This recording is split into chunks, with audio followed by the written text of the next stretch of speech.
How y'all doing today? Check out my headset. Yes, I'm at work.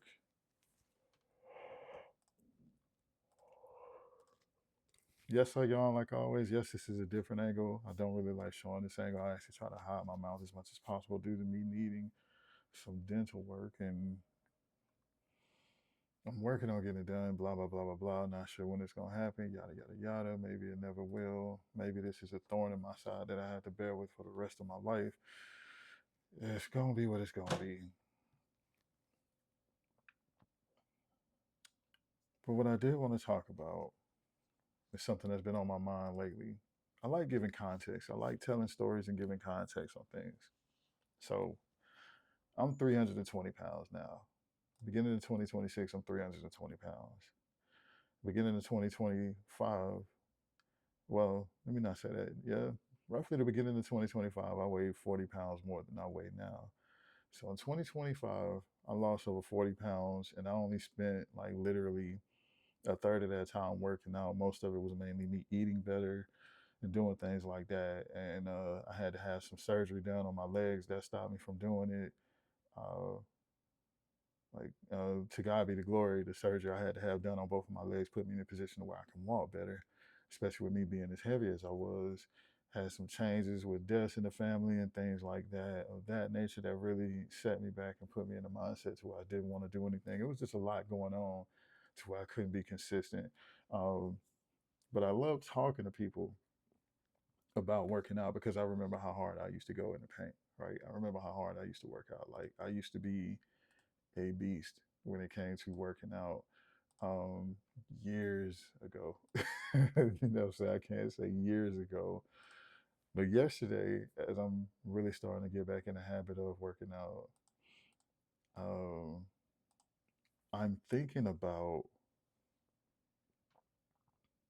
conversations that I would have with people. And in these conversations that I would have with people, I found myself getting extremely frustrated because I talk to people about working out, and it always seems like the conversation would be as if I don't know what I'm doing, or this is something brand new. It's such a great thing. It's such an amazing experience. Hey, at least you're trying. A lot of people don't try. Blah blah blah blah blah. Please shut up. And I found myself having to go to God about that because there was immediately this anger that rose up inside of me. Like, just what I had to ask myself and what I prayed to God about was the anger that rose up inside of me because they the people I talk to only know me from like the past couple of years. I don't really associate with anybody of my past because of some changes that I made in my life and we just fell apart. So let me make sure I say that. So the people who I talk to, they don't know the Israel that used to really work out and work out hard. They only know the Israel that was really big and that started losing weight, that had to have all of this work done, um, had to have surgery and everything like that, and went through some things and didn't necessarily continue on the path of losing weight. So the question that I had to ask myself was I upset at the fact that they talk like I don't know what I'm doing or that I live my life like I don't know what I'm doing? And that's what really took me for a trip. It really sent me down a rabbit hole on thinking about things, but it also did encourage this episode at the last minute to where I realized one of the main things that happened after I got saved is that the ambition and drive and everything else I let slowly decline. And it made me wonder how many other people do the exact same thing to where we get saved, and because we're saved, or even after we've been saved for a while, when we get this renewed spirit to really start focusing on God, we become less active, we become less ambitious. We sit around and wait and don't, and while we're waiting, we don't absolutely do anything at all. It's like we don't get me wrong, there's a certain form of submission that absolutely has to happen with the kingdom. There's a certain form of submission that absolutely has to happen uh, in order for you to really truly serve God anyway. I'm not going against that. I'm not denying that. I'm not saying you don't have to fully submit. Truth be told, if you really truly want to walk with God, you have to give up the idea of free will. And I understand how this may sound contradictory to what I'm about to say next, but you do have people who believe in free choice. I'm just not sure where I stand on that. But the whole point of walking out and living God's will is to give up your own will. Therefore, you no longer have free will. It could be a little bit more complicated than that if you want to make it more complicated. But God's will means you don't have free will because you're doing everything for God. Um, in that, but as let me just keep moving on. The thought of us changing who we are, and especially as men becoming weaker, like flabbergasted me. I do not want to say that I was arrogant before I really gave my life to God, but I knew what I wanted and I got it. I went after it until everything in life told me I couldn't have it. If everything in life didn't tell me I couldn't have it, I got it. But since I've been saved, since I've gone through some things, I found myself doing more begging to God on what to do next and not making any moves or taking any action, which led to me being in a position to where I'm working out and I feel this hate get up inside of me and I don't know where it's coming from. So as I continued thinking about it, I realized that it was the fact that I'm not living my life myself and to the fullest that I can. You have to understand, and I'm saying this because this is how God operates for me. If God doesn't operate for you like this, fine. But this is an understanding that I have for God that makes me follow God more. And I hope it's the exact same with you. I'm doing my best to walk down the path that I believe God has chosen for me, yes. But as I'm doing my best to walk down the path that I believe God has chosen for me, I'm realizing and I'm seeing that I'm not doing everything I can. I'm not putting my best foot forward. I'm not going all in while walking down that path, believing that I'm doing exactly what God told me to do. God is not going to take nothing and fill it up. What God does is He takes something. For instance, it's kind of crazy that I had this bag here with my microphone and everything connected to it, which is what you're listening on now, which actually does pretty good. Newer CM8, just CM28, newer CM28, just in case you're interested. But what God does is He'll give you an empty bag and He'll tell you what you want to do. As we're looking at this now, right? And what we have to do is say, okay, well, I know I need this, so let me go get this. I know I need this, so let me go get this. All right, I need these cables. Let me put these cables in here.